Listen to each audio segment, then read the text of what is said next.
Thank you. Senator Kim? Thank you. It's great to see you again. Likewise. Actually, I just want to build a little bit off of what Senator Rosen was just talking about. A year ago, we had a lot of confusion in New Jersey about drones, about whether it was what was true, what was not. We didn't really have an ability to deconflict this, especially not in real time. It caused a lot of panic. And I guess I'm just trying to think through a year later, like, are we any better off? And I'm not really sure. I mean, when you and I, we went out to the FAA Tech Center down in Atlantic City, we saw some really interesting tech that was very nascent but growing about the ability to track unmanned vehicles, aerial vehicles, and aircraft. I guess I just kind of want to get a sense from you, just what else do we need in terms of technology? How do we get that out there, deployed and proliferated to meet the scale? Because I agree with you. Look, this technology is strong. We want to make sure we're dominant in this, but it's also going to create a lot of confusion and complexity. What else do we need to do from not just a workforce side, but a tech and innovation side? Do you feel like we're getting there? Well, thank you for the question, Senator Kim. I do think we're getting there. I think there's more work to be done. Our BVLOS rules will be very constructive, working with industry. We're not telling industry how to do it. We're partnering with industry on how to figure out how to do it and make sure we as regulators and compliance personnel understand it and can actually manage this process safely. But I want to tell you, it's also a concern for Department of Defense, Homeland Security, Department of Justice. Yeah.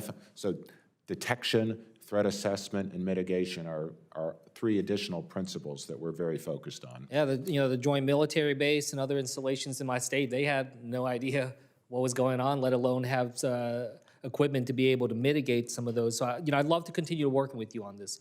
I think that the Tech Center and elsewhere around the world are doing great innovation.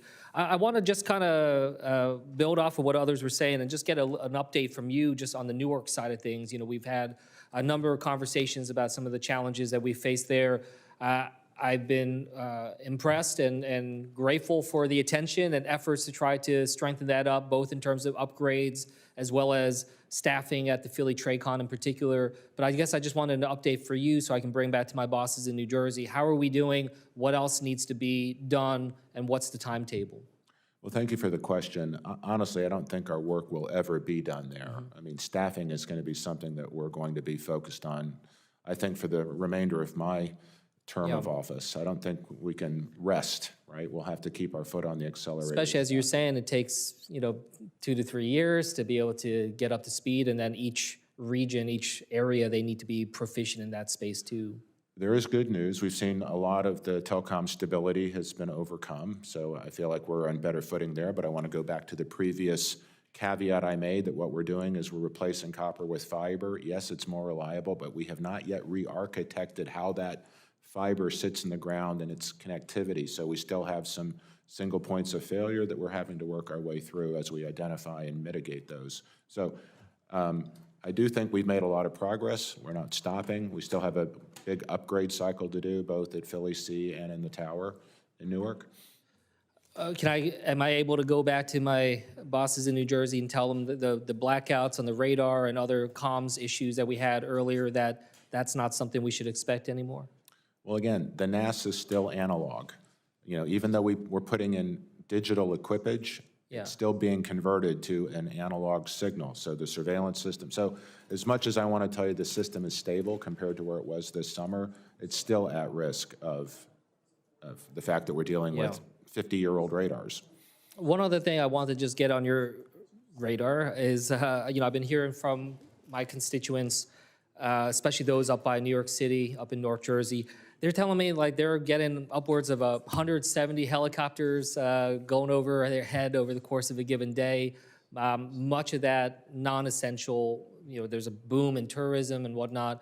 They have no problems with the law enforcement, with medical needs and emergencies, but they were just asking me like, is there anything we can do on this front? And I know it's not an issue that every corner of the country faces, but it's seriously disrupting their lives, their ability to be able to just live the lives that they want. And I guess I want to get a sense from you, what, if anything, are we able to work on? And is there ability for you to commit to working with me to try to figure out an appropriate way forward?